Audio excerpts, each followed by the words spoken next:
Okay, third try. Let's see if we got it now. What we actually did is we changed now from a wired connection to Wi-Fi. And it seems that now we have a healthy stream. Don't know what's going on. Sometimes it just frustrates the heck out of me. Now, if you see our vlog tonight, you will actually see that in front of our studio, they are now working on fiber. So very soon, let's hope this whole stuff isn't gonna be a problem anymore. Okay, welcome. Welcome to another episode of Digital Classroom. Switch off the light, Annemiek, please. Thank you. So, welcome to another episode of Digital Classroom. Today, we're gonna do something really special. Today, we're not going to have a model here. Well, we are having a model, but it's a slightly different model. But before we start, I want to get something over to you guys. Now, you know all advertising, right? What is the main thing of advertising? Advertising means that they want to sell you something. They want to sell you a product.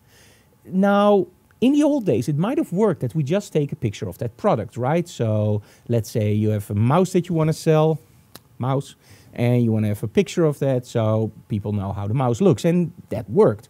But at one point, when you have to compete with other companies, there's something that's a little bit more interesting, and that's called lifestyle. People have to choose for your brand or your product because of the image, the look.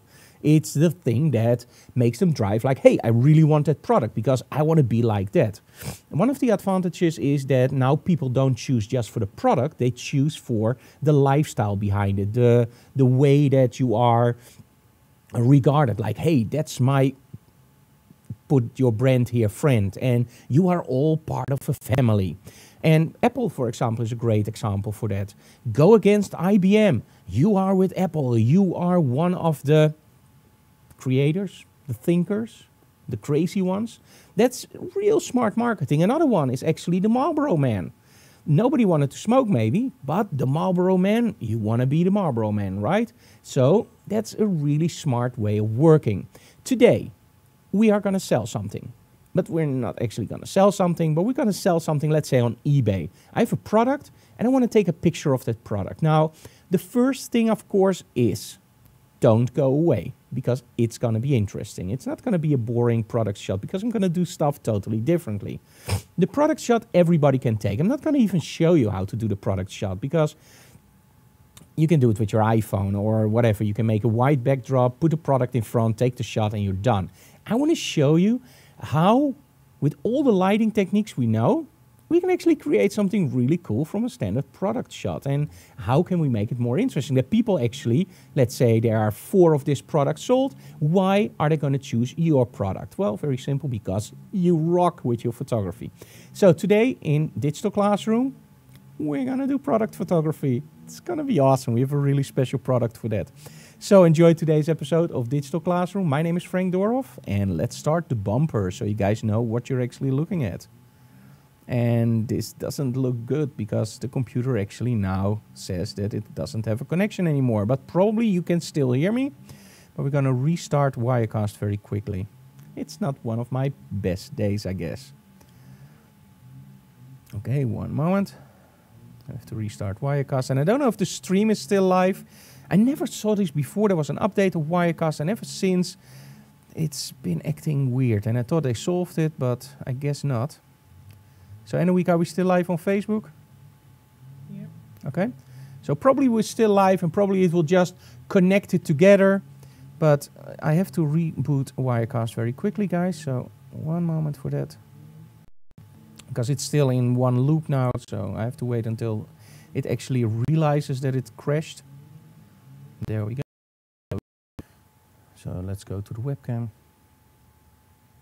Okay, very quickly, in case YouTube doesn't connect the two together. Today it's going to be about product photography, but most of all, how to make your product stand out a little bit more from the competition. So join us for today's episode of Digital Classroom.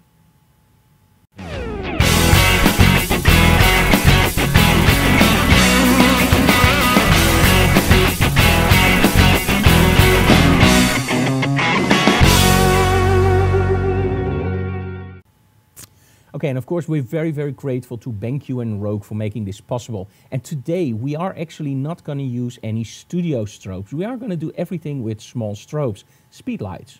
the small flash, whatever you want to call it. It's those little things that you probably already own. Now, I'm going to use 3 lights. I'm going to use 2 with gels and 1 standard. And we have a very special model. So we're going to switch over to the studio now to show you what we're going to do and explain to you guys exactly what I do. If something goes wrong, trust me, today is a really weird day because they are working on fiber here and we have a very, very flaky internet situation. So if we drop out, don't blame me, please. We just try to get the most beautiful stuff to you guys. Isn't that beautiful? Okay, let's switch over to our studio. And Brian, can you turn on the lights, please? And there we have the whole setup, as you can see in a second. There we go. Okay, we have the whole setup. And let me see if we have Capture One running in the background. Yes, we do. And I'm going to now go into the set, and Anouk is going to take over for me from here. Now, Anouk, if something crashes, just let me know. But probably it will be okay. I hope. Okay. So here we are. Welcome in our studio in Emmeloord. Or should I say, dare I say, Gotham. Not really, right? It's Emmeloord. We don't have any villains over here. But we do have Batman today. Now, why Batman? Very simple. If you follow me online, you know, I have a little bit of a thing for comics and Batman. And one of the things that strikes me is how real life those figurines are nowadays. Like, you could literally say we have Ben Affleck in the studio. Hey Ben, how are you doing? But most of all, let me say this. I want to sell this. Of course, I don't want to sell it, but don't even make an offer. But let's say I want to sell this. Now, the normal product shot, the figurine against the white backdrop, nice, you can look around it, but let's say there are 10 of those figurines for sale. Let's make it a little bit more interesting. Now, the first thing, of course, is create light. Now, what is creating light? Creating light means don't use flat lighting, but create something with your lighting. Make sure that the lighting tells a story.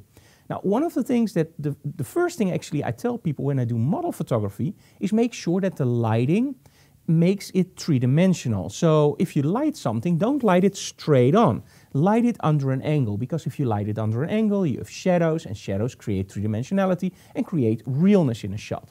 So let's turn on the strobe. There we go. Now, I'm not going to shoot anything today with ETTL. Now, small strobes are, of course, famous for ETTL. Now, what is ETTL? ETTL means metering through the lens. And what it means in essence is you can just aim it at your subject, take the shot, and it's okay. The problem is, if you look at the whole set here, we have Batman, really dark, we have a very dark backdrop, so that means if I use ETTL and I have a lot of black on the sides, it will actually try to calculate for 18% gray. That will mean that our figurine is totally blown out. So it's better to just do it manually. Now, we already metered everything, so I'm not going to show you that process, but it's very simple. You use a light meter, you press, test, and at that moment you know your light setup. But I'm also going to do something else today. It's not about creating the perfect light on my subject. It's about creating a mood. And as soon as I want to create a mood, I don't really care about 5.6, 4 or f8. I care about how does it look. So I'm going to take my camera. We're shooting with the A7R II today. And the photics. Now, the cool thing for today is actually I'm going to show you on the back of the photics. Let me get it in the picture. How I'm going to set everything up. So for now, I'm going to go to channel B and turn that off. Channel C, turn it off. And channel A. Is that okay, Anouk? Yeah. Does it work again? Well, the webcam is also still joining. But ah, okay. Okay, so Anouk is now going to switch to a picture-in-picture. So we are going to have Capture One and me on the bottom. Is that okay at the moment, Anouk?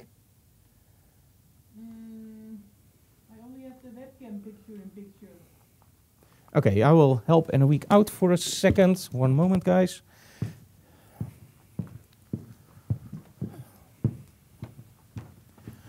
Okay, that's this one.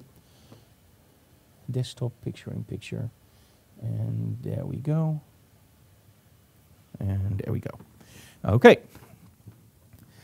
So, Problem solved. We're problem solvers. Okay, so very simple setup. I'm going to use my strobe on my model. Let me call it model. Always cool. And I'm now actually shooting on ISO 200 5.6. I'm just going to take a test shot very quickly. So there we go. Okay. Now the thing is, because I don't have a modeling light, it's very hard to actually get that exposure absolutely right. But hey, he doesn't move. So let's just change it a little bit. There we go. And awesome. So now it's more on his face. And let me see. Yeah, I like this. Maybe a little bit more up.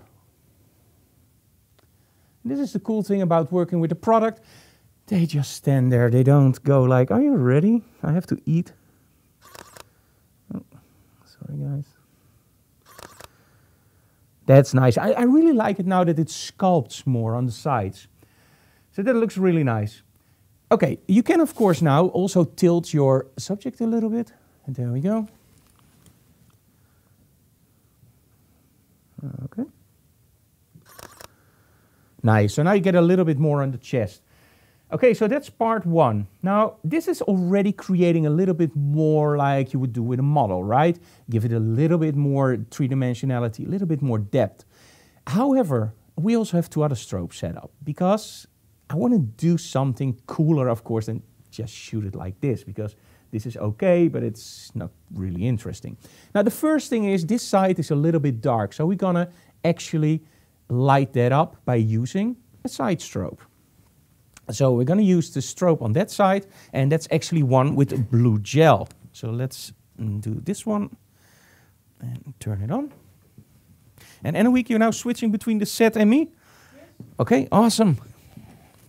Okay, so now what I'm actually going to do, let me see if I can get it in the picture. There we go. Is I'm going to go to channel B. Let me see if you guys can see this. I have to do it in counter. Okay, there we go. Go to manual, and let's go to 1/4. I have to be honest, we already set this up, so. Okay, go to 1/4, and this is picture one. Try it again. Okay, sorry guys. I told you already, this is not really my day. Okay. And that's one. Now let's try to get the other one in too. Okay guys, I don't know what's going on. As mentioned before, this normally never happens.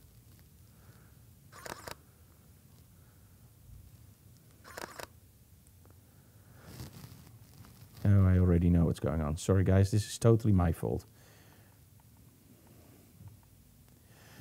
That one is actually group C. There we go. Always remember your groups. It's way more professional if you know which group is what, right? Okay, so we now have a little bit of blue on the side, and this really gives a little bit more of a separation of the model. Now, why is it important? Well, I'm using a black backdrop, and I want to do something later in Photoshop. What I want to do is make a little bit of a composite. But I'm not a compositor, so I'm going to show you how to do it if you're not a compositor. So it's going to be quick, and it's going to be probably very sloppy, but you will get the idea. Maybe you will get some really cool ideas from this. Okay, so that's one side. What's really important is that I want to light everything on the side. So it might even help if I go into zoom, and if you look here, you can actually see that you can zoom your strobe. So now it's on 50 mil. So I'm actually going to turn it down to 24 to give it a little bit more spread. Okay, that's the back strobe only. And now we have the front strobe in to show you the difference. Okay, so now we have a little bit more spread on the sides. And I choose blue, by the way, because I think that blue tells the story a little bit more. Batman, dark, the moon. And this is something quite interesting, by the way. If you think about movies, why is it always blue when you're under the moon? It's not blue in real life, but it's something that tells a story, that gives a mood. And this is something that I always use in my photography. I love to tint my images. And by giving it a certain color, you evoke a certain emotion. And with blue, cold, digital, distant, dangerous, Batman, whatever. Okay, so another thing you can of course do is change the angle of shots. Now I'm going to sit because I want to be looking into the camera, but for example, you can do this. This is not a real macro lens. Still going to give you a really cool effect. Okay, there you go. Get a little bit of the logo in. I don't know why the front strobe isn't firing. There we go.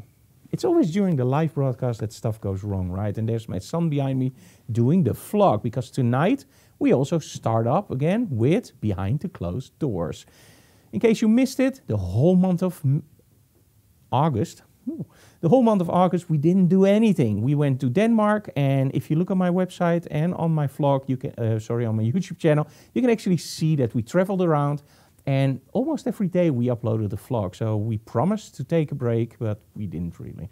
So, but starting today, this is the kick of the new season. So more Behind the Closed Doors, more workshops, more digital classroom, more of everything. And as soon as we have fiber, I kid you not, we're going to do a lot more live streams, Q&As and whatever, because I know you guys want it, but we only have like 100 gigs a month, and that's really, really low at the moment.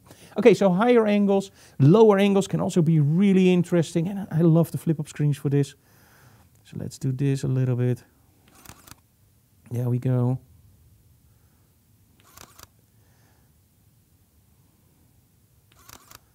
Okay. Again, I don't know why the front strobe sometimes isn't firing. There's new batteries. There we go. And now if you say like, okay, the back is a little bit too dark, no problem at all. The cool thing is, because I've set everything up on manual, I can just go, oh, let me see, this is so, there we go. I can go here and I can just boost up. Let's go to 1:1, why not? Let's make it really, really harsh. Okay, focus. There we go. Now we have a little bit of lens flare from the side. That's nice. Let's get it a little bit more in. Now you also see one of the panels in the back. Okay, let's see if one I can get with the front strobe also firing. Again, guys, this is a system that normally works flawlessly, so I'm a little bit stunned why it doesn't work. Okay, so now we get one with the front light in, and now you can already see that it gets a little bit more majestic, a little bit more like, well, what you expect from Batman. Like, okay, so that's one part.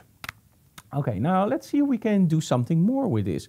Now, this is from one side. Let's also get in a strobe from the other side. So I'm going to turn that one on too. And in between, by the way, guys, you can just ask any question you want in our YouTube channel. We also have, what's it called? Super Chat. It's a paid thing, and then your chat messages are actually on top. But with us, it's never that busy, so if you want to pay for it, cool, because you support our channel. Otherwise, just ask questions, no problem at all. Okay, so this one is actually set up on 1/4.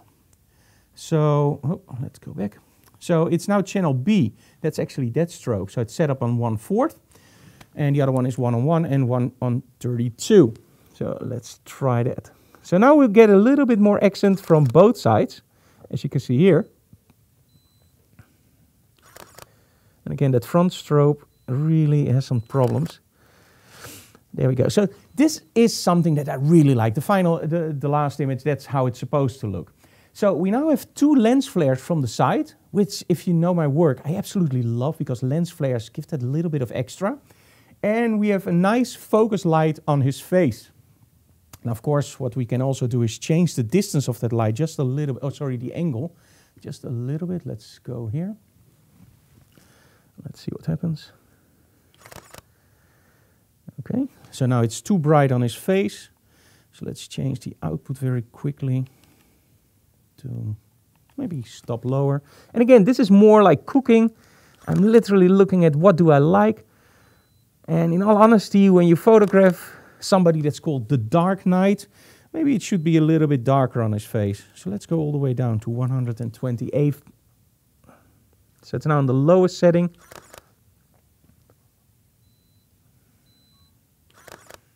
There we go. I think this looks better because now his face is a little bit darker. Now, if you want it even darker, no problem. What I now have to do is go again into my settings. And let me see if you guys can see it. There we go. And just go into the B channel and put that also on full power. There we go. And now I can get away with not shooting on 5.6, but I can actually shoot on f8. So now actually making it a little bit darker. Okay, front strobe not firing. Okay, there we go. I have to wait for the beeps now, because we're shooting on full power. Okay, really annoying with the front strobe, sorry guys. There we go, awesome. So now I have a little bit more detail on the, a little bit more darkness on the face. Really like this. It gets a little bit more of a feeling of wow. Okay, so let's do a few close-ups, and then I'm going to show you what you can do in Photoshop with this. And trust me, this isn't, we haven't even started yet, because we're going to do some really cool stuff later on. Okay, I have to wait for the beeps. Okay, there we go. Really nice. Move around your subject. Same thing as you do with model photography. You can do with product photography too. Move around. Get that nice angle in. Great. Maybe do it even from here. Maybe move your subject. You don't have to talk. This time you can touch your model as much as you like. Okay. I get the front strobe in too. There we go. That's awesome. Okay, wait for the beeps. There we go. Again, wait for the beeps and the front strobe. There we go, nice. Okay, let's go into Photoshop and let's see what we can do with these shots. After that, we're gonna up the ante a lot and show you some really cool stuff. Okay, so I'm gonna switch places with Anouk. Okay, are there any questions in between, Anouk? Not yet. Okay, no questions yet. Yeah, Emil. Channel 1 is very damn resistant. I don't know why. And you know, sometimes you don't want to know why. It's just better to not know why. Okay, let's go to picture-in-picture for the webcam. Okay, there we go. Okay, so we have some images here. And let me see if this is better. So you can also see what I'm telling you guys. Yeah, there we go. Okay, so we have some pictures here. Now, I really like this shot.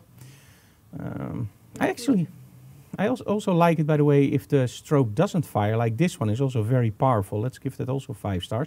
Anouk, you had a question? Yes? Are you zooming the front strobe or just feathering? I'm zooming the front strobe a lot because I don't want too much light hitting my subject. So I already have the front strobe zoom, but I also have, of course, on it the grids from Rogue. And I'm going to show you that later if you want. At the end of Digital Classroom, I'm going to take them off. I'm going to show you how the system works because it's very, very cool how it works. Okay, let's take this one. They're all actually the same. Normally I look for expressions and I look for other stuff. In this case, that's absolutely ridiculous because well, it's a figurine. It's the most easiest model you ever shot. And they never complain about wanting more shots or whatever. It's awesome. We all should be shooting figurines. No extra costs. They're relatively cheap. This one is. Now, in case you're thinking like that's an expensive one, this is a really cool story I want to tell you guys. We were in, and this is a true, honest story. So we were on holiday. Not really on holiday. We were there for Photoshop World. And we visited, I believe it was New York, right? In a week where we bought this one? Yeah, I think it was New York or Vegas or whatever. It doesn't matter. Photoshop World. And normally we always go from Orlando to New York. So it could be both. I think it was Vegas. So what we did is we went into a Best Buys because at that moment Superman versus Batman was released. And I was going like, well, in the Netherlands, we never have those figurines or whatever. And over here, they're really, really cheap. So we saw this big one, the one we're shooting now. And it was only $29.95. So I was going like, that's really cheap. If you want to buy something like that in the Netherlands, you probably... I actually saw one at a Comic-Con for 99 euros. and was even damaged. So this one was brand new, $29.99. The only problem was, I, of course, with my perfect eyesight, thought that it would fit our suitcase by a margin, no problem at all. It would fit Anouk, no problem. And Anouk was going like, I don't know, Frank, it looks pretty big. We have a big suitcase, it will fit. Yeah, well, it didn't fit by this, like half an inch. So we had to buy an extra case for Batman. So in the end, it still was an expensive one, but hey, at least we got it. Okay, so we have a question in, and then we're going to show you some stuff in Photoshop. Okay, the question. Let me see, just a little funny tech question. Can the A7 use the eye focus on the figure? I see, that's a good one. I don't know. I can try it. So I guess yes, because it sees eyes and it sees a nose. So probably yes, but maybe because it wears a cowl. I don't know, probably not. Well, we can try, that's no problem at all. That's a fun question, by the way. Yeah, really.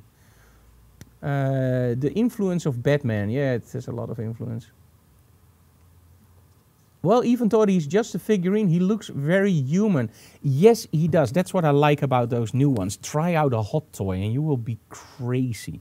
Those are literally, you can see little hairs in it. It's crazy. But those are incredibly expensive. Okay, so we have a few. This one I just like. And well, let me start by this one. Just go into Photoshop. Now in Capture One, what I do is I have a recipe called Frank to Photoshop, a TIFF, uncompressed, Adobe RGB, 16 bits, and we just press process and then we go into Photoshop. Okay, let me take out my keyboard very quickly. Oops. Yeah, it's a little bit of a mess on my desk, but hey, if it's not a mess, I can't work. Don't destroy everything, Frank. There we go. Okay. Stay. Okay, drag the Wacom down. You guys don't see this, but trust me, it's funny. Okay, so first things first. Let's start by going over his face a little bit. Now, skin smoothing, not important. So let's do something else. Now, what I like is I like to give my images a little bit more pop. So let's create a duplicate layer, go into filters, go into something called Topaz Labs and go into, let's do for this one, detail 3. Now there's two I really like, detail and clarity. Now clarity is more for me for a landscape or a city, and detail is when I really want to get detail out of the name says it, right? Clarity, detail, duh. But what I like about detail is that you can also use it on a landscape shot to get, for example, the gobbles in the stones or the rain or whatever. You can get it really nice into perspective. Okay, so let's go into one of the presets I create, Frank Hyper. Frank is always hyper. What's wrong, Anouk? Oh, Anouk is laughing. So let's go to the original and the other one. Now you see it's not a big difference, but it's enough, you know, and sometimes it's just that difference where you go like, oh, okay, that really makes a difference. It makes it more pop. Okay, so press apply. It's a real heavy filter.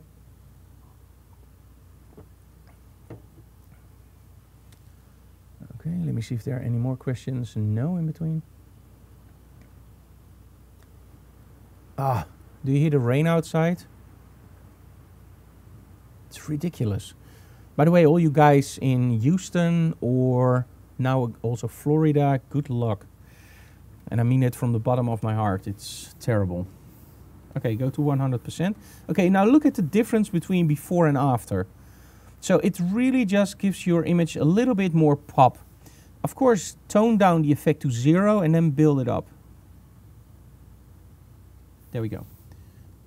Fit on screen, layer flattening. And this is actually a shot that misfired, that didn't work, but I actually like it. Now the first thing I'm going to do with this shot is the same thing I do with the model photography. Because it misfired, it's a little bit too much on this side. So what I want to do is crop it. There we go. Like this way better. Maybe even crop it a little bit more. Give it a little bit more side. There we go. Okay, maybe do it even more. There we go. Yeah, that's nice.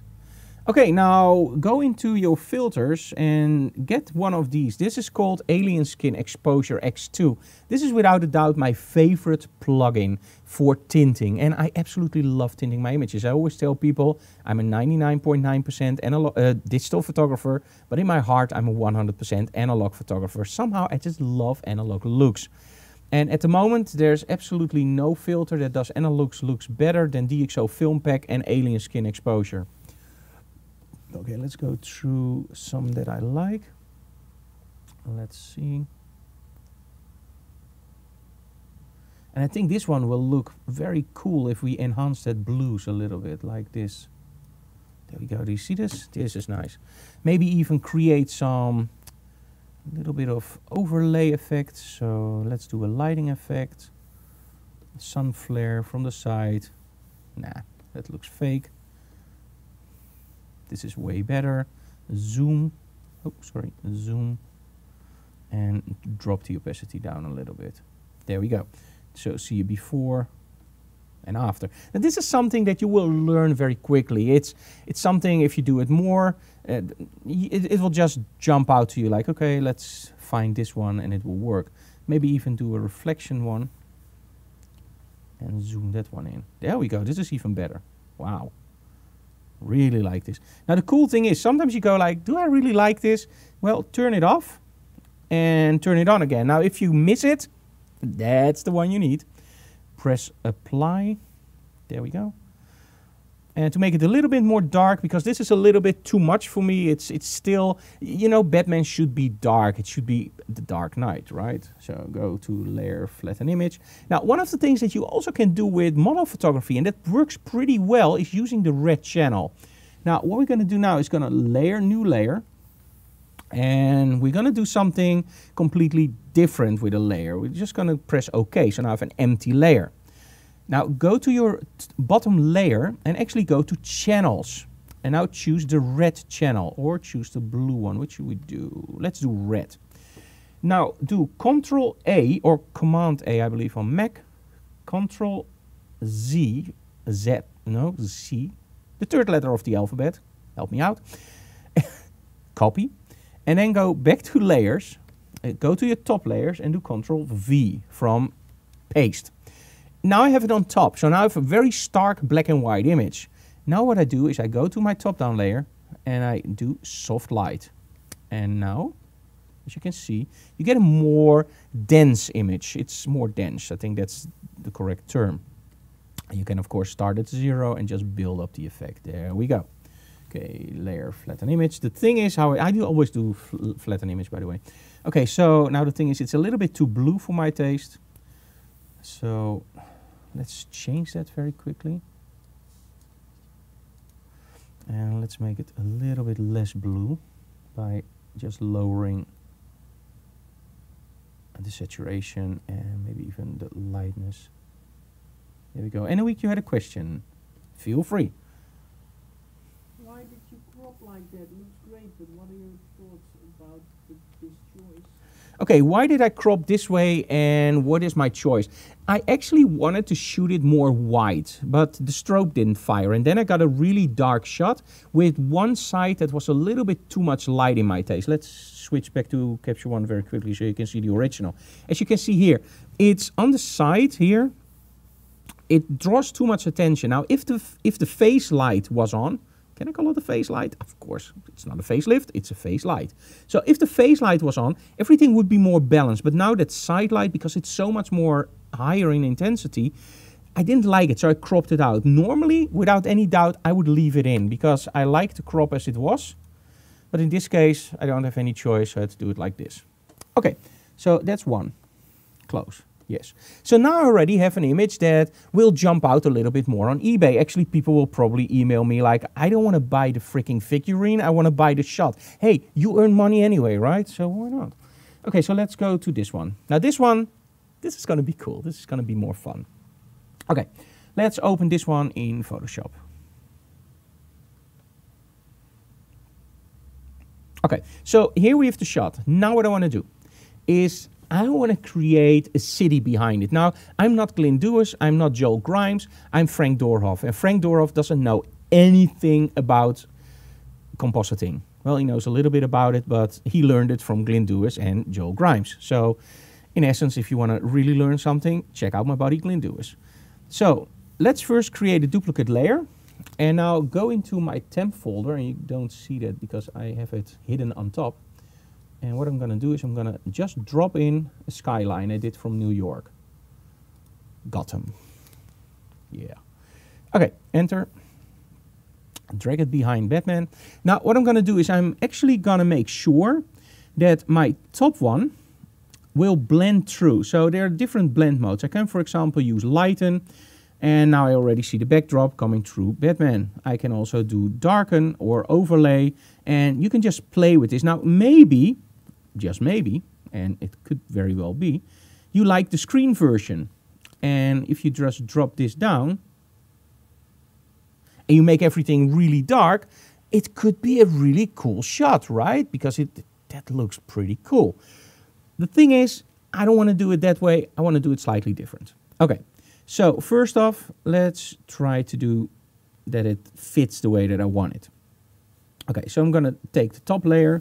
I'm going to take the move tool. I'm just going to move. Let's not do it that way.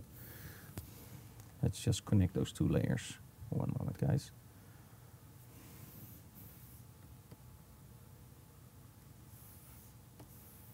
Okay.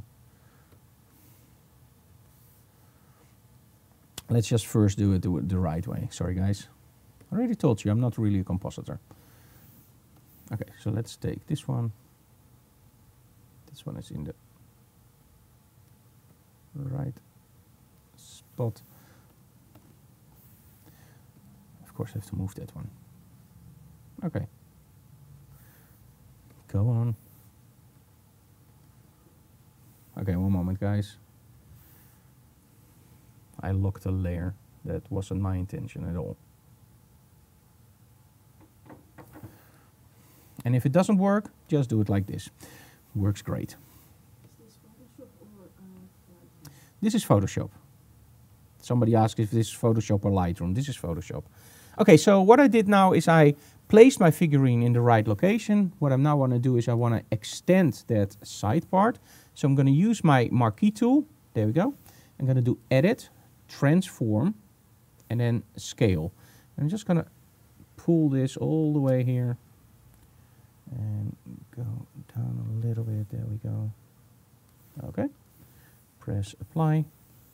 Okay. Select, deselect. So now I have the way that I want it. Okay. Create duplicate layers again.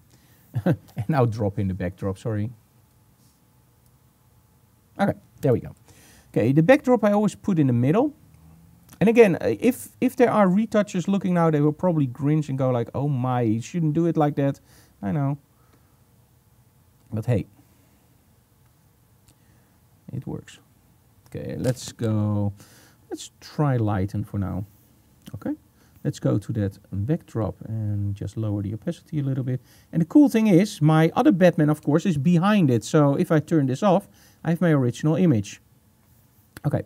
Now, this is going to be very, very sloppy, but I just want to show you some tricks. If you want to do it better, be my guest and please do it nicer than I do it now, because your images really deserve this. So first go back to normal. Now I want to make my selection.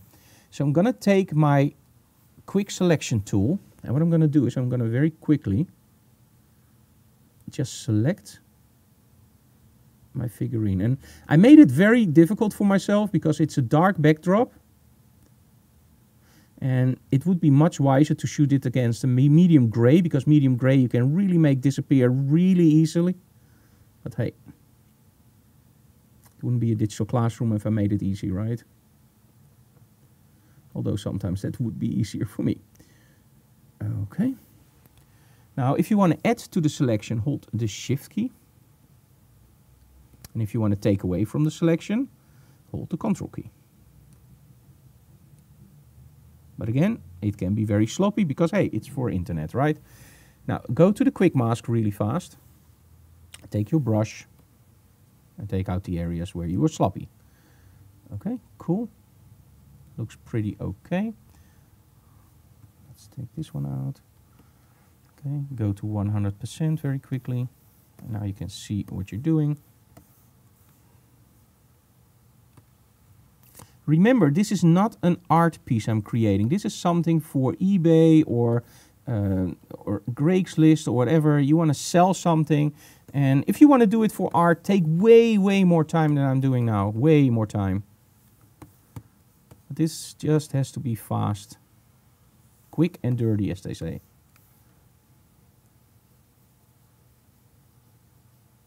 Because we already have the product shot, for example. This is just the icing on the cake to make people go to your product instead of somebody else's. Okay, looks pretty cool. Fit on screen. Okay, deselect your quick mask. There we go. Now, one of the things that I always try to do is go into select, modify, and then make it a little bit smaller, like maybe 2 or 3 pixels. There we go. Okay. Now, I want to show, of course, the backdrop, right?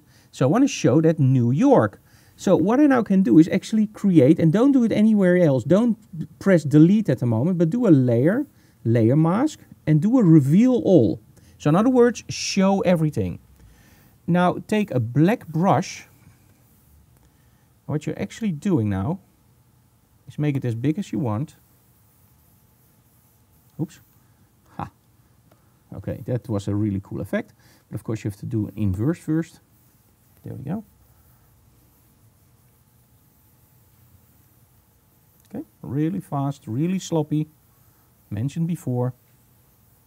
There we go. Now I can do a deselect. Now the cool thing is, because this is on a separate layer mask, I can now actually zoom in to 100% and see if I missed something, like for example with the eyes. And I think the selection, and this is really all credits go to Photoshop, it really works fine. Here you see it's a little bit sloppy, right? No problem, just go to your layer mask, select white, make your brush much smaller. And now it really helps to own something like a Wacom tablet. I'm retouching at the moment on a Wacom Cintiq, which I really, really like for this kind of work. Okay, really nice. And just go through your image really fast to see if you messed up anywhere. Nope, selection is pretty cool. Okay, go to fit on screen.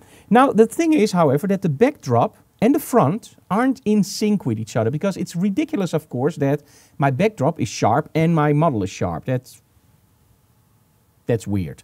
So what you have to do for a believable background is actually create a little bit of blur on the background. So go to Filter, Blur, Gaussian Blur, and don't overdo it. Like, don't do it like this. This is art. No, go back. And I think this is cool. This is really nice. Yes, there we go. Okay, now the only problem is Batman is blue. The background isn't. Okay, so what can you do? Well, you can, of course, make the background blue too. Very simple. Go to Image, Adjustments, and let's go to Hue and Saturation. Why not? And just change the hue to a little bit more blue. Drop the saturation down a little bit to make it more dark. And there you go. So now I already mixed and matched my background a little bit. But Batman is still not really in the scene. I want to make that more obvious. Now, one of the tricks, and this is by no way my trick, this one I got from Joel Grimes, is actually make a new layer. And I did change it a little bit. So this is more a mix between 90% Joel Grimes for the idea, 10% me for messing it up probably. Okay, so take your brush and select one of the blue colors in the lighting. And the lighting is actually on top. So select a blue, and now you can actually see that there, the blue. Go to that empty layer, take the biggest brush you can get, and just go slightly around your model, or in this case the figurine. There we go. Make sure you also hit the insides. If you're in doubt, just, there we go. This looks pretty good. Okay, cool. And now blur the heck out of that layer. Filter, blur, Gaussian blur, and I really mean do it a lot. There we go. Now it seems he's radiating more, so he fits a little bit better in the scene. Before, after, and just drop the opacity to 0 and build it up very, very slightly. So now it's getting more like one scene. It's more like one person inside that area. Okay, looks pretty cool so far, but I'm still missing some stuff. Now, the thing is, and I'm really honest with you guys, I never do stuff like this. So for me, if I look at this, it's okay. I know what I want to do more. So what I'm going to do now is something that will probably make you, if you know anything about retouching, it will make you skin crawl. But I'm going to do this layer, flatten image. For me personally, I like to have everything on one layer. So I know what I'm doing. I know I can't go back now, but this for me is way more easy to do. Okay, now of course, if we have a Batman like this, we also need something in the sky. And we thought of that too. So let's drop this one in. Ah, there we go, it's the bat signal. Isn't this an awesome episode? Okay, make it small. Put it up there. Make it like this. Maybe bigger or smaller or whatever. No, let's make it like this. And press enter. Okay. And do, should we do no, not multiply. Lighten. There we go. That's pretty cool. Or should we do screen? No, screen I don't like. Maybe overlay. No, too dark. I always like to go through them. I already know which one I'm gonna like, but hey, I still want to try. But lighten is probably the best one because now it blends in more easily. Now, of course, if the city is out of focus, of course, the bat signal should also be out of focus. So do a blur, Gaussian blur, and don't do it too much, but do it like, there we go. So it should be a little bit believable. Believable, it's Batman. Come on, of course he's real. Okay, so, and again, layer flatten image. I'm so sorry guys, but that's just my way of doing it. Okay, so now I want to make everything fit together. Now the first thing is, I find it annoying that his bottom part is a little bit too light. So I'm going to use an empty layer. Let's do a new layer. And there we go. And I'm actually doing something wrong. One moment. Edit, undo. Layer, a new layer. And let's do a layer called soft light and neutral gray. Okay, in between I see some questions, so I'm first going to do that. Let me see. I just read that the hurricane is showing up on earthquake measuring devices. Isn't it bizarre? It's like Houston was bad, and I believe the one hitting Miami now will be even worse. So we have a lot of friends over there. Guys, be careful. Okay, literally was waiting for you to say that you took him into your lab on the plane. Jarek, Anneweek is here. Anneweek stand behind me and vouch for me. I literally told her, if it's not gonna be in the bag, I'm gonna carry it in my lab because I really wanted to get it home. It's weird, right? Okay, so Tanya, can you explain why you did the crop like, oh, okay, Tanya already explained the crop. Okay, so now I have that layer. Now what I want to do is I want to make the bottom part a little bit more dark. This is also what you see a lot in film poses because composites are hard to do. So in film poses, they often don't include the feet, or they make it a little bit darker on the bottom. Now let's do that first. So let's see what we can do with this. Okay, let's try it with a brush. Soft brush, make it black, and just make it a big brush. And just go like this. Of course, this is way too much. Use your pressure sensitivity. Go up to 0 and just build it in very, very slightly. And that's already more than enough. I hope the difference is also showing up on YouTube or anywhere else you guys are watching. Just makes it a little bit more dark. Really like that. Maybe a little bit on the sides also. There we go. Now this part of the water I want a little bit more bright. So what I'm going to do is I'm not going to make it white, by the way. Gonna make it medium gray. There we go. And the cool thing is, with this layer, what you can do is white enhances the whites, makes it brighter. Black makes the blacks darker. But if you do anything in between with gray, you can really mix that in. So middle gray will make it the original layer again, so it doesn't do anything. Anything above it will make it lighter. Everything below it will make it darker. So now a little bit on top. And you can build the effect up. So if you press once, it's one effect. If you press two, and that way it really builds up really nicely. Okay, really like this effect. Cool. I think we're almost done. But, and again, flatten image. There's one more thing, and that's also very important. What I want to do is I want to give it a little bit more sense of being togetherness. And that's where I'm using something that you may or may not guess already, alien skin exposure again. So go to Filter, Alien Skin Exposure X2. Oh, time flies. And now what I have to do is actually find something that I like. I want to give it that more comic book look, so a little bit more desaturated. Look at this. Wow. This is awesome. Okay, but this is a little bit too much because I still want a little bit of that blue tint in. So let me see where they did that. Color saturation. Let's go the blues a little bit more up. There we go. Now his chin is a little bit too much. Let's lower the highlights. There we go. Add a little bit of contrast to the shot. I really like this. Before, after, cool. Okay, now, as you can see here, if you shoot a real person, there's always a little bit of, not light fall off, sharpness fall off. That's what I wanted to say. And in alien skin exposure, and this is something I don't do a lot with models, but this image just shouts for it. I will just go into the bouquet, or bouquet, or however you want to call it. And don't do it too much. Like, don't go like, yeah, baby, this is cool. This doesn't work, of course. Go to 0 and just build it up very, very slightly. It should look natural. So people should be faked into believing that it's real. And this is very, very subtle, but it looks real. And sometimes, you know, the difference between being fake and being subtle is just 1 or 2 points, because it will look fake very, very quickly. And if you do it subtle, people actually go like, no, you didn't do anything. And then you show the original. Oh, yeah, you did. That's the cool thing.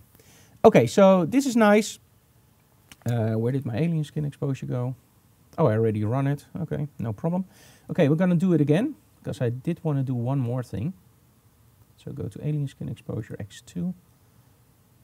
Now, I was very lucky when I set up this shot, for the very simple reason that if you look at the logo on top, the bat logo, it already looks like it's in some sort of light. But let's do this. Let's do edit, reset everything. And let's go to, let's go to my overlays. And normally I don't use this a lot, but with this kind of shots, I think you are allowed. Go to sun flares and just take this one. There we go. Lower the opacity and now just use your zoom effect. Look at this. Do you see this here? It really, really enhances the shot. Do you see the difference between yes and no? Wow. This is cool. And press apply. And again, I'm not a compositor, so if you watch this and you think like, hey, this is somebody explaining compositing, no. This is just somebody explaining how you can make something a little bit more interesting for eBay or Craigslist in literally minutes. Because, well, if I don't explain stuff to you guys, this would be done in minutes. And again, if guys like Joel Grimes or Glyn will do this, it will look way better. But I think it's pretty cool. Hey, it's Frank Doorhof. Okay, so let's close this one. Layer, flatten image, and file close. And we're going to do something else now, because sometimes maybe you don't want to use Photoshop. Maybe sometimes you go, I don't like Photoshop. I want to do it all on set. I want to do it in camera. Can you do that too? Not with the city, but we can do something else cool. So let's see what we can do more. But first, I want to show you something for our sponsor, BenQ. And in between, I have to take a little bit of a drink. So one of the monitors I'm using at the moment is the SW320. It's a 4K monitor. It's really, really great. And we did a small video on it. And I want to show you that to you guys. So let's go to the BenQ. And this is the point where actually, again, my Wirecast crashes. So we will be right back with you guys. And I really don't know why it works with the videos, but we are not lucky today. So we will be right back, guys. I have to reboot Wirecast. So it's still live. So we have to wait until it really crashes. And there we go. Okay, if I'm correct, we're live again, and I hope that YouTube will actually connect the two together. So let's see. Yes, we're live. Okay, I want to show you that video. Let's hope it doesn't crash now, and otherwise we are literally gonna skip the videos.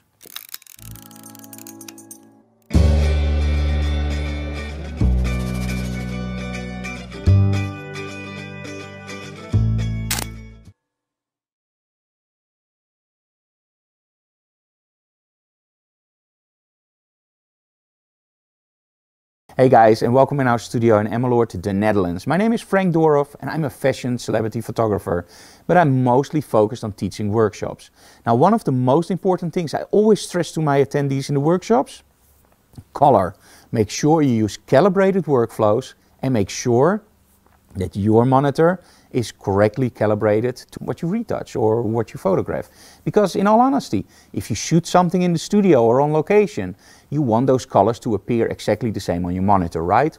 Now let's take a look at my setup. We have the Wacom Cintiq 27-inch. Love retouching on that one. And we have the new BenQ SW320. And that's a very special monitor. Now, why is it a special monitor? It's a 4K monitor. That means it has a very, very high resolution. It's also Adobe RGB. And you get this really cool hood with it. Now, why is that important? Because it takes out light that falls on your screen, especially in darker areas, but also in lighter areas. If you have light hitting your screen, you can't do a proper adjustment because, well, in the shadows, light will actually make sure that you don't see those shadows. And of course, you want to make sure that you do see those shadows because that's where your detail is. Another thing that's very important, and that has, well, all professional BenQ monitors have this, is hardware calibration. Now, calibration is important. You put a little device in front of your monitor and it meters different squares. For example, red, green, blue, cyan, magenta, but it also meters your grayscale, so black to white. And that color analyzer creates a profile called an ICC profile. That profile is handled by the computer and makes sure that the reds are as close to perfect as possible. But this monitor, like many other professional monitors, support hardware calibration. So that means you don't use the profiling all based on software in the computer. You still have an ICC profile, of course, but you actually do most of the calibration inside the monitor. And that gives you way better gradients. So in other words, the small differences between colors, the very nice subtle nuances, are much better presented on a monitor that has hardware calibration. Okay, so 4K. Is it just the rage? Do you need 4K? Do you need 5K? Do you need 8K, 16K? Do you need it? Yes and no. If you're a photographer, it can be a problem. And you know me, guys, I'm always honest to you guys. And I'm not somebody who will just say, oh, it's a great monitor. It is, but I'm also want to teach you guys a little bit about, do you need it? So if you're just doing photography, do realize that if you have a 4K monitor, and before that you had a full HD monitor, on a full HD monitor, if you zoom in on your images, you will go like this. Vroom. So you will see only the eye of the model. If you do that on a 4K monitor, you will zoom in a little bit less because there's way more resolution. That can be a problem. However, the scaling in modern monitors is really good. So that means that you can actually not zoom in to 100%, but for example to 200%. So that's not really a problem. The really cool thing is when you do video editing, because nowadays full HD is no problem at all. If you use Resolve, Premiere or Final Cut X, you can just watch the full resolution preview on that preview area in your editing software. You can still see all your tools and you have plenty of room to move around, so no more scaling artifacts. That's great. If you edit 4K video, You can't, of course, see it full screen, but you have way less scaling artifacts for the very simple reason you're watching it on a much higher resolution screen. And then, if you look at the monitor itself, the design, great. But it's not all about the design. What I want you guys to see is actually the desktop.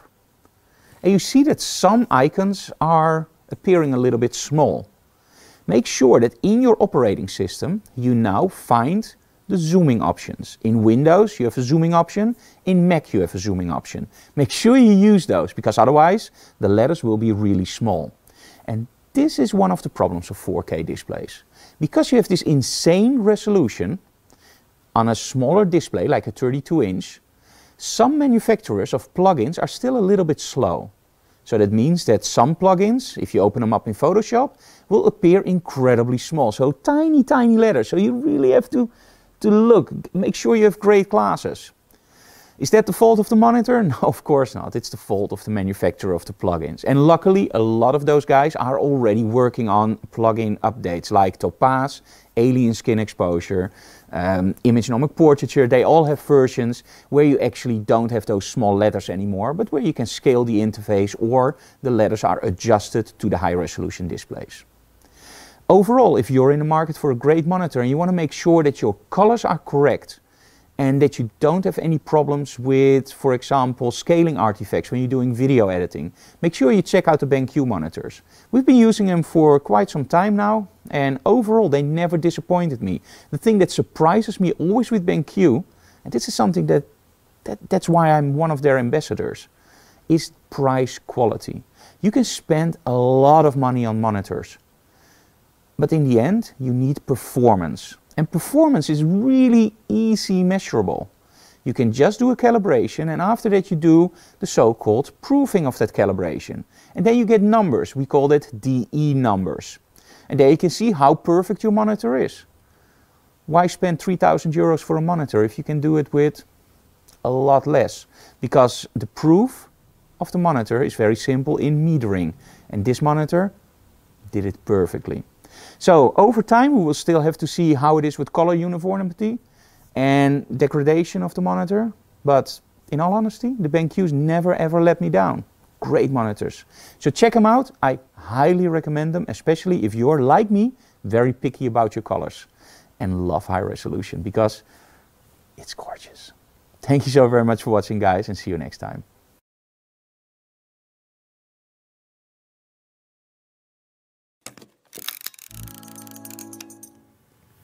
And we're back.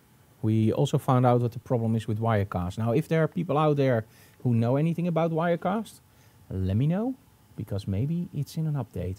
But as soon as we start a video, Wirecast crashes. If we switch between cameras, no problem. As soon as we start a video in a playlist, it goes bonkers.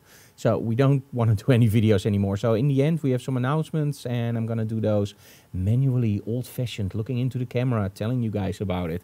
Okay. Up the ante a little bit. So we now did with 3 strobes. Normal? Let's try something a little bit differently. Brian, can you turn on the studio lights again, please? This is going to be awesome.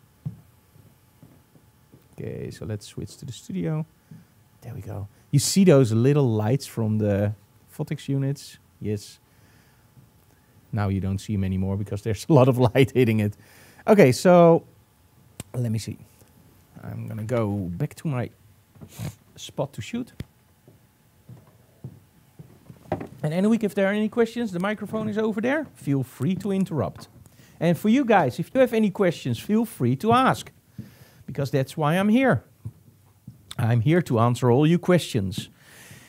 And don't worry, there are no dumb questions. Sometimes we laugh about them at night. No, I'm just kidding. No, there are no dumb questions. The only dumb question is a question you don't ask. Okay, well, let's turn everything on. Okay, let's take one test shot to see if everything still works. Seeing my luck today, I don't know. Oh, one moment. I have to go into capture one, of course. Okay, let's turn it on.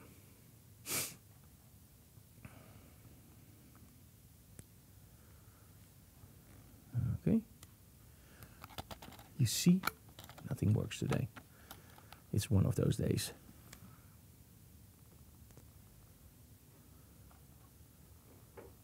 most terrifying part is, if we're not live, everything works. In a week, why is my Capture One quitting? Okay, guys, we have to solve this very quickly. One moment, guys. I will be right back with you.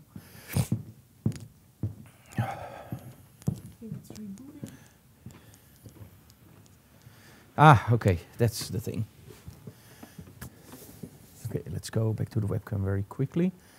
And let's do some questions in between. If there are any questions, please ask them now, because my machine was rebooting. This is the thing today. We have to reboot Wirecast. My machine is rebooting. And normally that never happens. Weird, right? Well, what can you say? Sometimes it happens. Okay, let me see. We have a discount code, yes. Frank, I realize this process is taking longer because you're instructing at the same time as photoshopping. But how long would you say on average you would take to achieve the results you did today? I think normally, if I would do it for, let's say, something like Marktplaats or eBay, which I would never do. I would never do so much work for that. But hey, I just like the idea to doing this and give you guys tips. I think maybe 5 to 10 minutes. Because in realization, if you put it online, the image is really small. So if you are sloppy, it doesn't really matter. Nobody will notice because it's such a small image. So don't worry about it too much.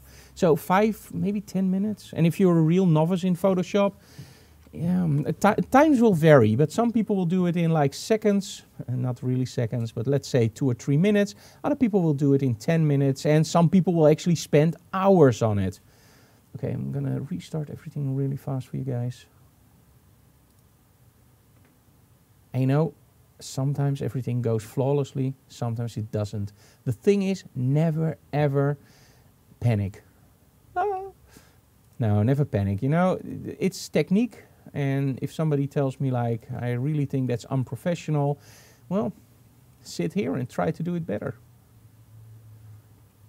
And we sometimes get those responses on our videos on YouTube, like, yeah, I would do it differently. You know, everybody has their own way of doing it. And we just like to do it this way. And it's more, I think, more direct. Instead of recording something, making it perfect, and then putting it online. I think a live stream is more personal, and more personal also with you guys. We can interact, and we can really have that conversation. Okay, Brian, can you see my Capture One again on the monitor? Yes. Okay, cool. So that works again. Next question. Okay, next question is actually, oh, you turn it away, so I can't read it. So let's see. Not directly related to this, but you're shooting with the 7R2. Any experience with this camera with L objectives?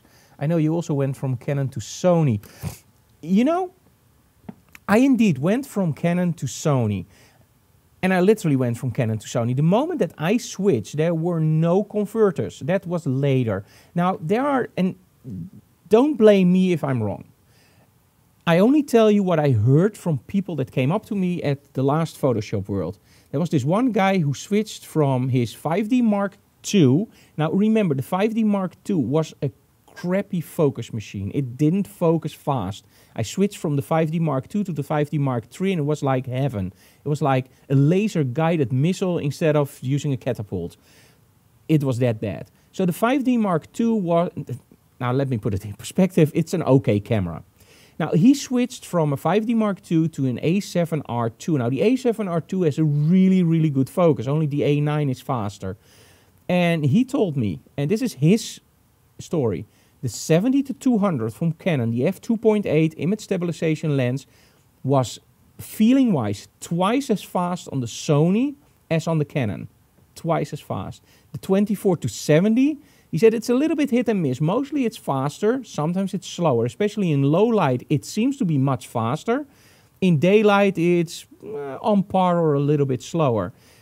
In my opinion, and this is something that, just take it away that I tell you guys. I'm a fashion photographer. I shoot people on the street for fun. I shoot fashion for my living. I take portraits. I don't care if my focus goes like 10 milliseconds or 20 milliseconds. As long as it doesn't hunt. As long as I press that button and it's there reasonably fast, I'm okay. There are a lot of people who look online and go over specs and go like, yeah, but that one is 1/10 of a millisecond faster. Good luck if you really see that difference. The most important thing for me is focusing in low light, accurate focusing, and no hunting. And I can only tell you for the A7R II, it's a really good pretender for focusing, contender. It really works great. Any more questions, Annemiek? No. Oh, we have one question over here. Today the technology is really haunted. Yes.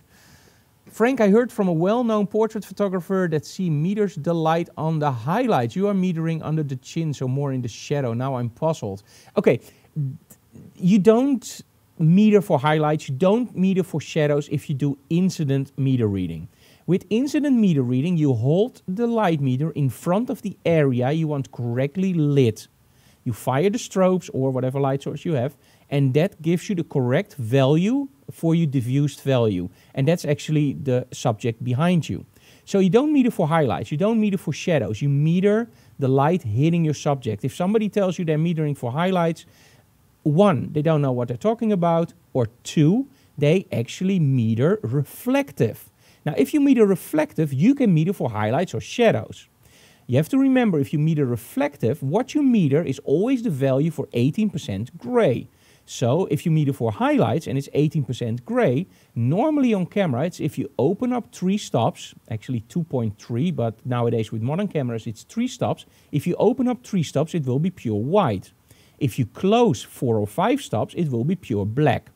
So that's when you meter for highlights or shadows.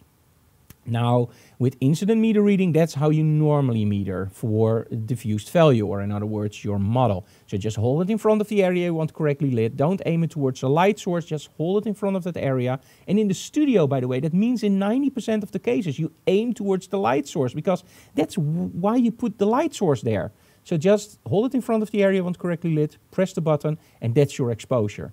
And if you do it under the chin, if you use a softbox, that whole area will be correctly lit. If you use a snoot, and I know, Ineke, you've been on many of my workshops, you know when I meter with a snoot, I always meter on the eyes. And I ask the model, please hold your face back a little bit, and I meter.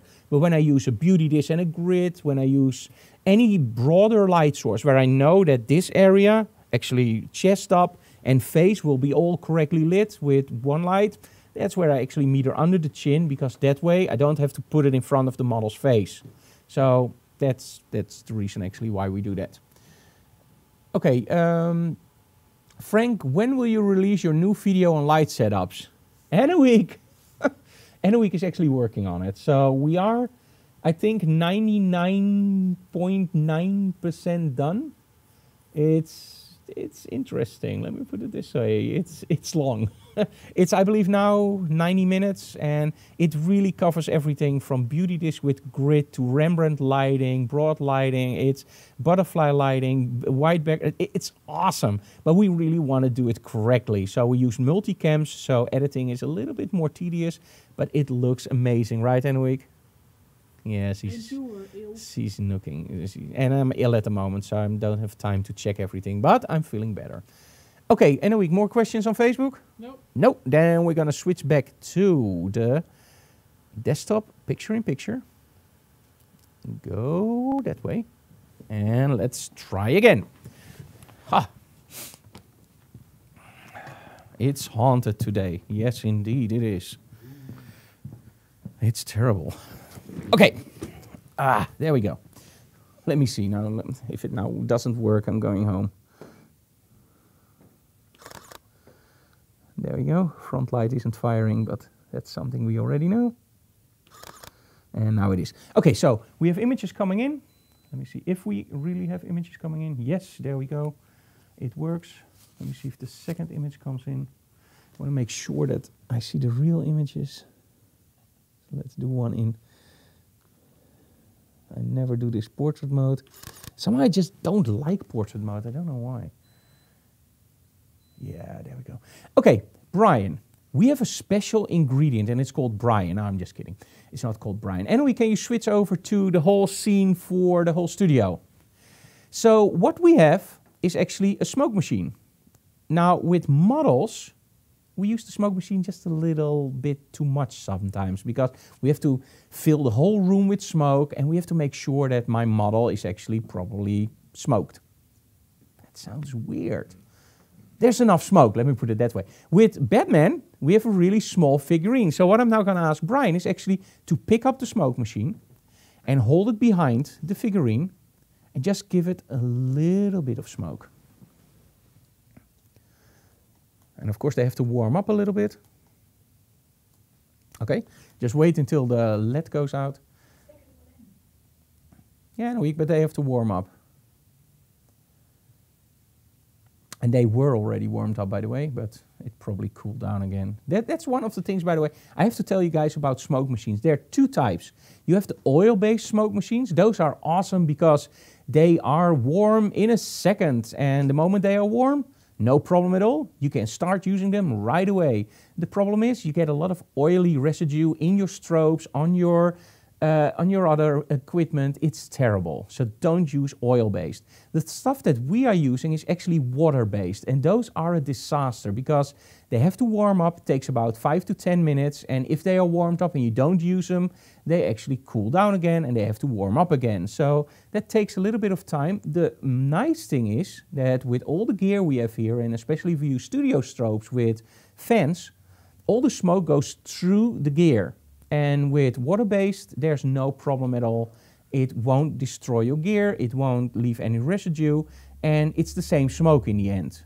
But with oil-based, you get a little bit of extra for being ready at once, but you will destroy your strobes. Now, some people will go like, yeah, but Frank, if it's water-based and it goes through your strobes, it leaves water residue, right? Because it's water-based.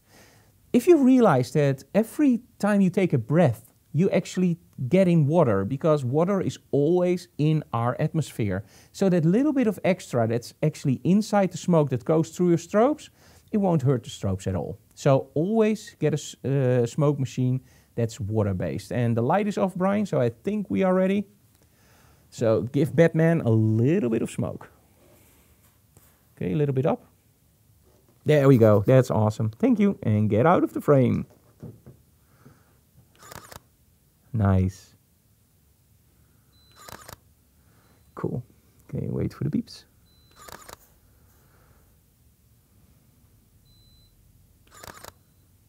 Nice.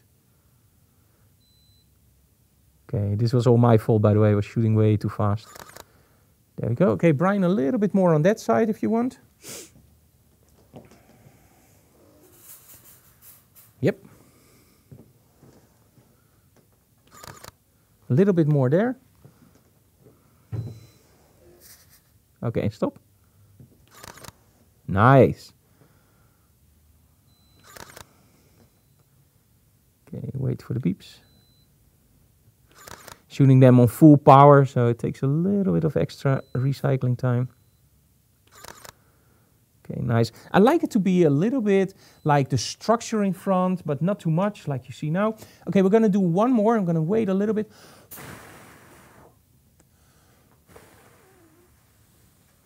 Okay, Brian, what you're going to do is you're going to fill up the back. So I'm going to now shoot it without having smoke in front of it. Okay, there we go. And go.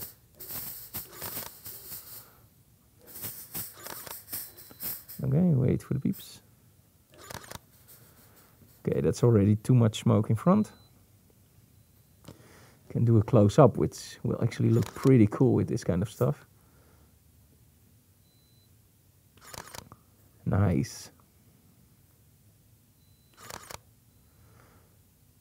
Okay, wait for the beeps. Cool. So now you can really see those smoke particles almost. Nice. Okay, one more, Brian. From the bottom, and then start there, and then move very quickly from left to right. And get out of the frame. Nice. Cool. Love this.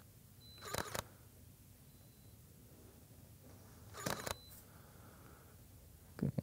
We really have haunted strobes today, guys. Sorry.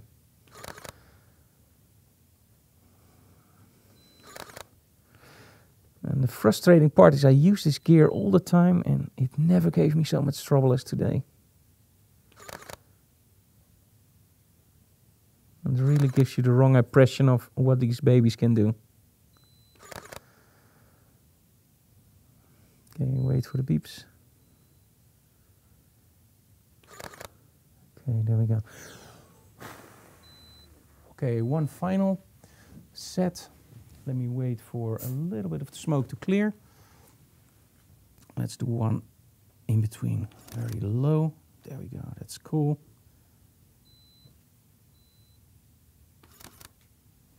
Nice. Okay, Brian, one more. And what I want is only low smoke, so put it underneath his feet, from left to right. Okay, and get out of the frame. That's the one I was looking for. Awesome. Okay, one more close.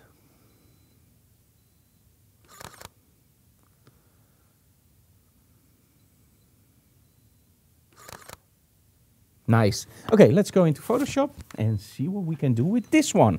And we're going to do something different. So bear with me. If I don't drop my mic. That was a mic drop. Ha. Yeah, we do have humor, we Dutch people. Okay, let's switch back to picture-in-picture on the webcam. Okay, and we have questions over here. Let me see. Okay, a few questions. Okay, Frank, I want to get a specific model for a specific photo shoot, but no success till now. I think I have to buy a figure as well. Well, you don't have to. Go to a model agency, Model Mayhem or Model Zone in the Netherlands, or use Facebook. Put an ad out and say like, hey, I'm looking for a model. It has to look like this. Make a mood board in Pinterest. Why not? Let me see. Cheap smoke machine. Yeah, but always get the cheap smoke machines. Okay, let me see. They tried several websites, they say, and they can't find any models. What kind of model do you look for? If you look really extreme models, try a cosplay website. We actually never got really into cosplay. One of my models is a LARPer, Ingrid, and that's not cosplay. She will kill me if I call it cosplay. And via one of my students, we actually got into the cosplay scene, and it's more closed off, I think, but as soon as you make great pictures, you can get a lot of models that want to pose for you. So try cosplay. Go to a Comic-Con or an Elfia or whatever you have in your area and just ask those girls or guys, because they really want to be in front of the camera, and especially if you offer it them for free, why not? And let me see some other questions. And if they're serious, they're far too professional for me. Don't count yourself down. Sometimes being professional means wanting to grow. And sometimes an amateur photographer can get better pictures than a professional photographer. Trust me on that one. A family makes great models. Yes, without any doubt. Okay, Anne-Week, you also had a question from Facebook. Maybe it's time to take a pencil eraser to clean the contacts of the strobes. That will be a good one, but it won't work that way. So somebody told me, Mabel, it's time to clean the contacts of the strobes. The thing is with the Mitros Plus is actually that the trigger is inside the strobe. So the radio is inside the strobe. So and that's the thing that I don't like about the old strobes, is that you have to put them on a trigger. So on a receiver, and that always went wrong, or they weren't put in right. This set normally, and I literally mean normally, never ever misfired on me. Yes, if I didn't wait for the beep, and that happened to me a few times now, so don't, let me put it this way, like 80% of what you saw was me actually shooting too fast. But it never ever missed a shot, so I'm really curious to know what's going on at the moment, because this is weird. But hey, everything goes wrong today, so why not? On Facebook, do you recommend any groups for model? Yes, there are some groups on model photography. Just just use Facebook search for model groups or cosplay or LARPing. And you will find models that you like, trust me. Okay, then another question. Where do you buy cheap smoke machines? In the Netherlands, we buy them actually at bakshop.nl. bakshop.nl, and that's not a paid advertisement. They should pay me because I get them a lot of advertising for free, actually, I just realized. But hey, they have very, very good smoke machines for very little. One thing, don't buy them from your local photography dealer because they will charge you 4 times as much. Any more questions, Anouk? For the same smoke machine, by the way. No. Okay, here we have another. Cosplayers are grateful, people use them. Most are happy when they get a cell phone image with a camera and knowledge of light. You have an edge as a photographer. Yes, Belch Dragon. What's in a name? Anyway, if you have a cosplayer, they're normally used to being shot during those events. And those images are, let me put it mildly, they're terrible. And that's putting it mildly. So those guys spend like 1,000 euros, maybe 2,000 euros on a suit, maybe 4 or 5 weeks of labor, and they get a picture with a guy walking around there with a strobe on the camera, shooting it, sometimes even red eyes in. No. Invite them over to your studio and make proper shoots, and maybe just charge them a little bit, or do it for free, whatever you want. But those are very, very grateful people indeed, trust me. Okay. So let's select my shot for now, and I want to do it a little bit more faster. So let's take this one, give it 5 stars. And I also like that one, but let's... this one looks too fake. You see the chin. So I don't like that much. Let me see if I have a better one. Ooh, look at this one. That's freaking awesome. This one is also very cool. Okay, but that one I'm going to retouch very, very fast. And this one is better. Okay. And this one is... No, I don't like the smoke in front of his face that much. Ooh, love this one. A bit. This is fitting for the dark night. Literally black. Okay. I think we got the right ones. Okay. Let's go. It's not that he moved in between sets or he blinked with his eyes. That would be creepy as it can be. Let me see. Which one do I like more? I think this one is better. Okay, so this one's 0. Okay, let's start with this one. Okay, now somebody asked me like, how long do you spend normally in Photoshop to do this? Watch this. And I have to be honest, I always go into these sets totally unprepared, meaning I don't practice for the very simple reason I want to show you guys that even if you are, let me put it this way, if I try everything before I do it and everything is rehearsed, it isn't really something that you can learn because it's something that I already did. Now with this one, I did test it out a little bit because in all honesty, I never do any compositing, but I only tried it once. So this could be labeled as just doing it. Okay, so I like it. What's not to like here? Wow, it's a great shot. The thing that I don't like that much is over here. So let's take my lasso tool and take that part out and just press delete and use content aware fill. There we go. We sometimes call it the mother-in-law filter. You select something that you want out and it's gone. Just kidding, of course. Maybe. Okay, let's make it a little bit of a tighter crop for this one. So go down, do this. There we go. Nice. Okay, drop in the backdrop again. And as you can see, I don't look at aspect ratios that much. I could, of course, make it like a film movie, like 235:1. But in my case, why? Let me see, where's my temp folder?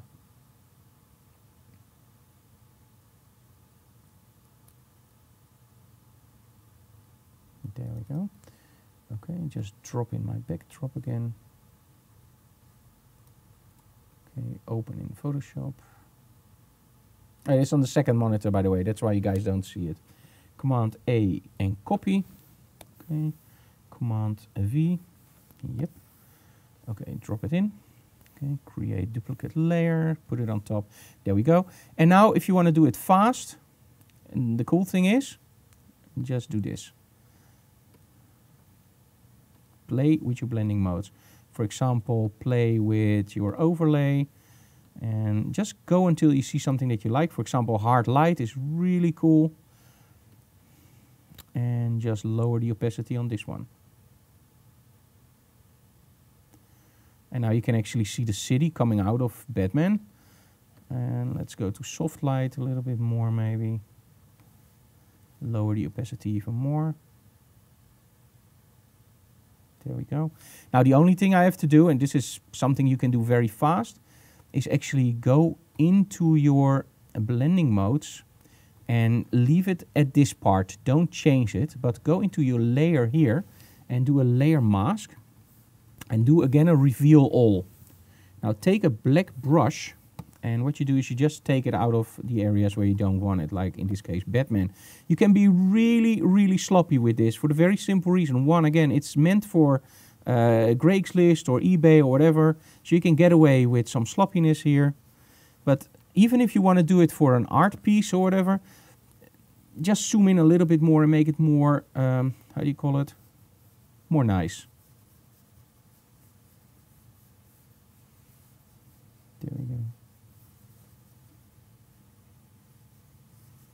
Okay, so by using the blending mode, you can actually make it better. Now, if you go like, man, I don't know if I just hit every spot and how can I see that very quickly? Use the backspace, or sorry, the backslash. Make sure that you change your brush color. And now you can actually see where, and that's the backspace, sorry, the backslash. And now you switch very quickly between your mask and your normal mode.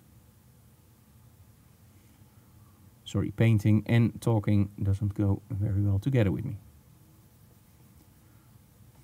Men can't multitask, right? Okay.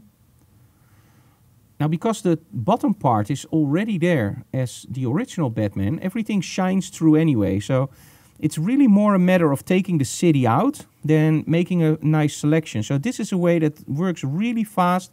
And the better you want to do this, the more you dive into 100%. I'm not even at 100% at the moment for the very simple reason. I don't care if it's a little bit sloppy here. But if you want to do it 100%, just zoom in and go wild. Okay.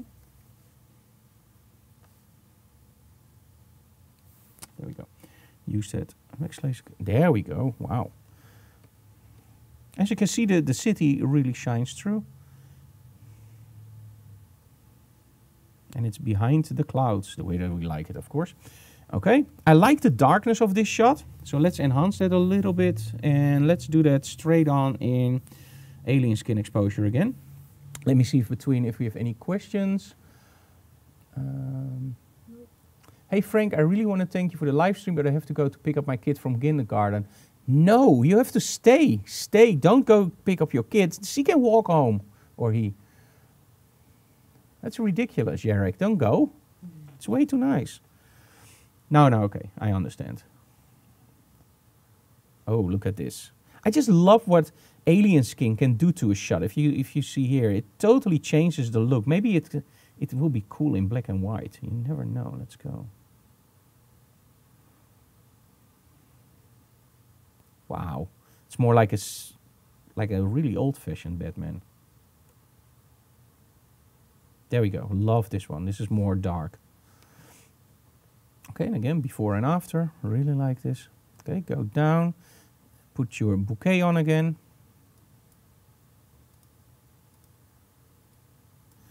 Okay, turn it on. It's still on that 2, so that's great. And now, without wasting too much time, just put in that lighting effect straight on, so that you can actually find in overlays. There we go. And put the lighting effect in. Sun flare. No, that's too much. That's way too much. Then we do 3 rays, because we already did something with smoke. Lower the opacity, zoom in.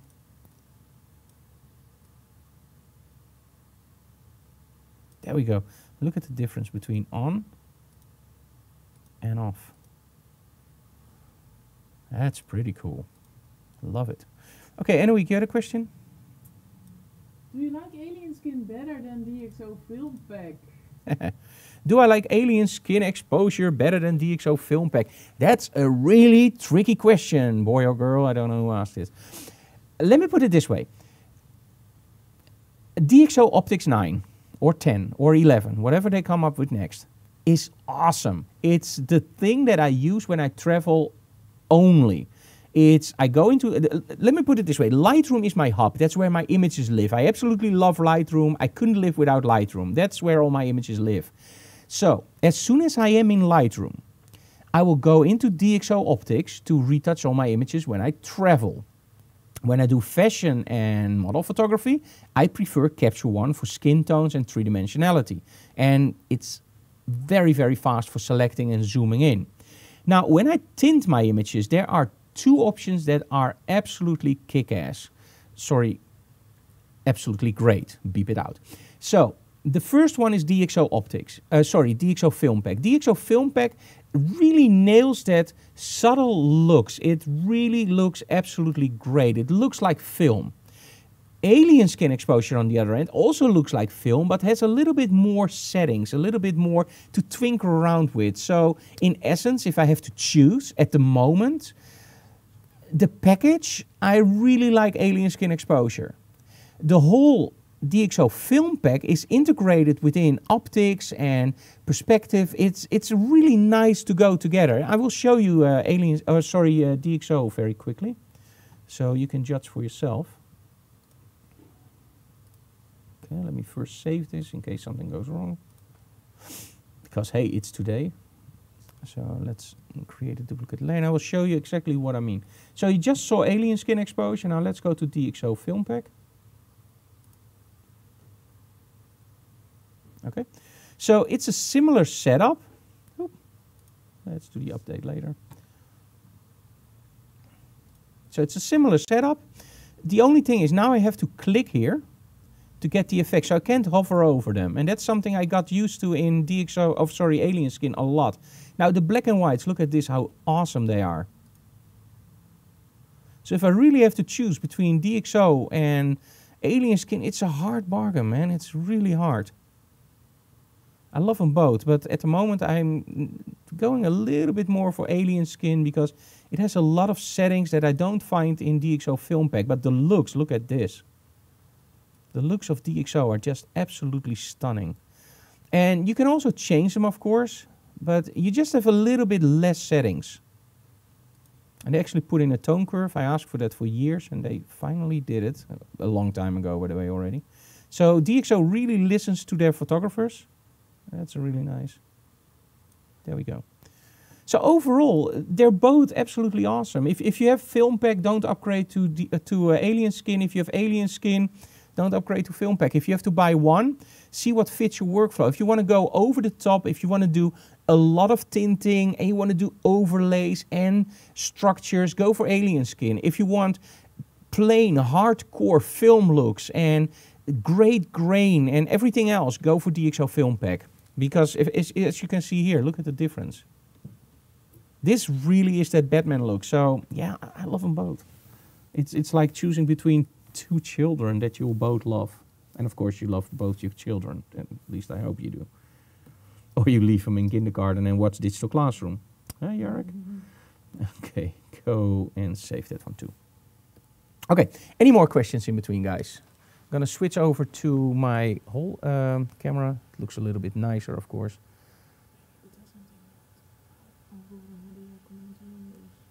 Okay, and very soon, by the way, we have something for you guys coming to Windows from Mac Fun, but I can't tell you what it is yet, but in September, something will be coming, and it's HDR. But anyway, so you know what I mean, right? And it's not highly destructive retouching, let me put it this way. But I can't tell you what it is yet, but it's gonna be dynamic range stuff. It's gonna be awesome, and we're gonna have some really cool deals for you guys with that. Now, Anouk, what do we have to address more? Are there any more questions? Awesome image, you should sell some prints. Now, this is cool. I actually started by telling you guys that if you sell products on eBay or Craigslist, there are often a lot of sellers with the same products. Now, if you use images like this to sell your product, they actually might not buy your product but ask you to sell prints. So it's cool that you actually do this, mention this. Okay, let me see. We have other questions here. Yeah. I simply have this machine. I have to learn Dutch so I can read the page. Oh, that's something else. Sorry, guys. Let me see. Is in Topaz or Alien Skin you are doing this? No, this was all Photoshop. And I used Alien Skin Exposure X2 and DxO Film Pack. So if you watch back, I actually tell exactly what I use. So that's no problem. Great episode. I actually use my action figures to teach me lighting, and now I really need to try composites. Keep the episodes coming. I will, Arthur, and trust me, the best way to learn lighting and to learn photography is by using action figures or figurines, or you can even use a minion or whatever. But they stand still. They're not getting frustrated. Although minions, you never know. Let me see. Somebody's giving me a tip for the photics. That's a really good one, by the way, because they are working on the fiber and there's a lot of Wi-Fi going on at the moment. So that could be the problem. Normally we don't have that problem.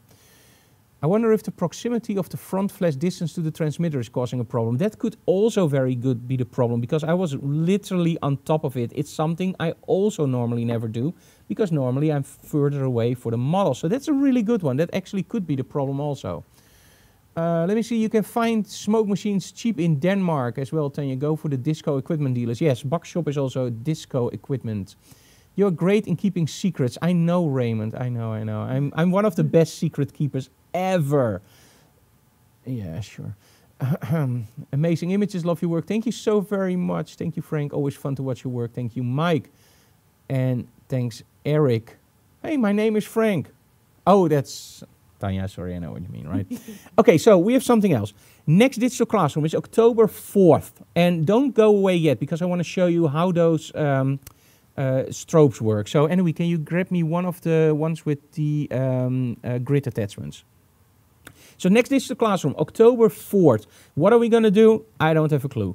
Ultimate Weekend, it's the best workshop on the market. It's the most intense. It's the most intense I teach. It's 2 days jam-packed with information on model photography.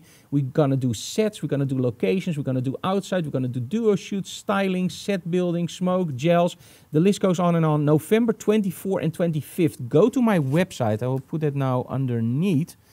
And on my website, you can find all the information. And actually, the early bird stopped. But let me put it this way, for you guys, only for you guys, if you watch this, and you mention when you register Digital Classroom Batman, or no, just do Batman, you will get 100 euros off. So it's 100 euros off if you mention Digital Classroom Batman. But I'm going to put a limit on it. Next week, that's literally the end of the early bird. And trust me, you don't want to miss that workshop, because it's freaking awesome. We even go out for dinner with the whole group. So that's really, really cool. Okay, let me go on. If you like what we do, please subscribe, of course, to this channel. But also go to frankdoorhof.com/videos. Because there we have a lot of instructional videos for you guys. And those, I think, are pretty intense. Because, well, with Digital Classroom, of course, it's a free program. And I try to do a lot of cool stuff, but with the videos, we really, really dive in. So get those videos, and of course, subscribe to our YouTube channel, which is actually here. Ta-da! Okay, now if you like the presets we used, and after this I have some more announcements, so don't go. But I have to do this. Normally it's a small video, but get the presets here. They're very, very cheap. Okay, something else. Ultimate Weekend, we got Photics Workshop, November 18 in Almere, Studio 34. The Photics Roadshow is something we do in cooperation with Photics. I teach a workshop for about 2 hours, maybe 3 hours. I show different setups with small strobes, with the Indras. I show you what high-speed sync does, what gel does, some creative stuff. And after that, you guys can shoot yourself with the models that are available. So that's really cool. And Studio 34, if you've never been there, awesome. It's like a Willy Wonka factory. It's just plain awesome. I'm really looking forward to that. We also have a roadshow in the Netherlands, in Drachten and Apeldoorn. Also check my website. It's in cooperation with Sony, Wacom, Van Duren, Lassie and cameranu.nl. And if you go to cameranu.nl, you can actually register. Now, I don't want to show the video because I don't want Wirecast to crash. So email me if you didn't get this, but it's at cameranu.nl under events. It's a roadshow. Don't miss that one, because I kid you not, that's awesome. And it's relatively cheap, because if you register, you actually get a €50 discount coupon for one of my workshops. So you only pay €25 for the whole day. That's cool, right? Hey, we're Dutch. Anyway, okay, anyway, do we have anything more? Yes, we want to show you how the photic system works. So let me first clear my layer. Put another, Oh, we have another question? no, another text erop. frankdoorhof.com/presets. Oh, we also have an email community, by the way. So go to frankdoorhof.com/email and you will get an email update every week with new inspirational videos. It's also really cool. Okay, some more questions. October 4th, Dierendag. Don't know the English name. Frank, bring a model and a pet together for a shoot, perhaps. Maybe you come by and we have some, what should we do? Spiders? Snakes? A lion? A lioness? Whatever. Penguin. Penguin. Maybe a penguin with teeth. That would be cool. Okay, October 4th, same time. Yes, we're always at 3 o'clock. In the video, do you also work with photics? Which video do you mean? Oh, yes, in the video that is about to release, we also use photics. Yes. So that's going to be awesome too. Okay, so I promise you guys to show you how this system works. Okay, so here we have the strobe. And this is the Mitros Plus. I really highly recommend it. It's for Canon, Nikon, and Sony. And what's on top is actually the Rogue flash benders. Sorry, this is not a flash bender. This is, of course, the grid. Now, it's very easy to mount. You just open it up with Velcro. Oops. And then it drops on the ground. It's really sturdy. Don't laugh, Anouk. That's not nice. So I already had the gelling side, and I asked you for one with the grid, darling. So can you please grab me the one with the grids? Now, this is the snoot. And the snoot is really simple to mount. It's 2 little bands of elastic. And you just take it off like this. And you put it really flat in your case. So you bring it with you. Now, the cool thing is, if you want to narrow that beam, you can, of course, zoom. But zooming is more like if you use an open strobe. Now, if you want an even narrower beam, you need to really make that beam narrow. And that's where you actually start using, so second chance, new strobe. This is the Mitros Plus. It's a really, they have it for Canon, Sony, and Nikon, so forget about the other one. Okay, so let's open it up. Don't drop it this time. Maybe drop the strobe. Okay, so here we have the white one, and the white is a little bit softer. So open it up. There we go. And now you can see something, and I think this is pretty genius. So this is the most thick grid you can get. So if you open it up, there you go. So now we have the holder. Let me see if that's in the picture. Great. There we go. That's the holder. And now we have grid 1 and grid 2. And the grid 2 is actually thick, and this one is smaller. And when you put them together, you have them really thick. So you can put in one. Let me see if it's dark. Let me see if I can get it in. There we go. So now I have a narrower beam, but it's not really narrow. So I can take this one out and put this one in. And now I have a more narrow beam. There we go. But if you want even narrower, it's difficult for me to pronounce. There we go. So now it's like this. And I kid you not, the products that Rogue creates are absolutely awesome. They even have a flash bender with my name on it, the Frank Doorhof flash bender with soft silver.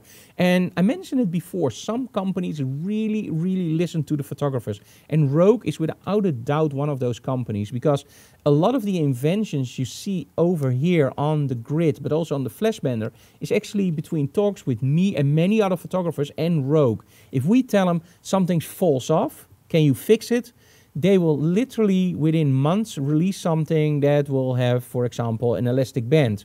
If the elastic band gets easily drops off, they will release something where it doesn't drop off. So it's a really, really cool company to work for, and also a really cool company for you guys if you buy their products, because you know they're designed by a company, but the input is all from photographers.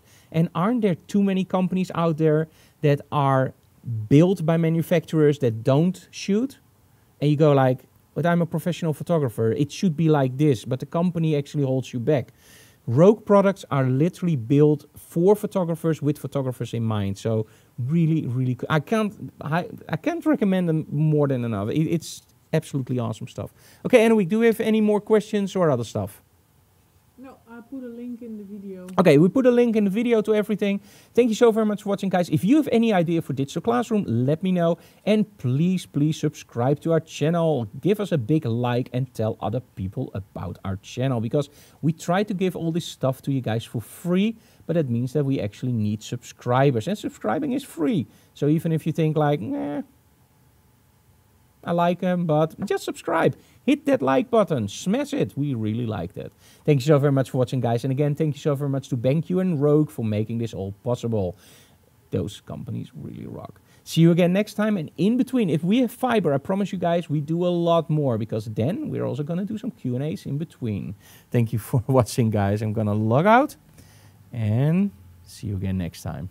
Bye-bye. And also Anouk says bye. And Brian. Bye, guys.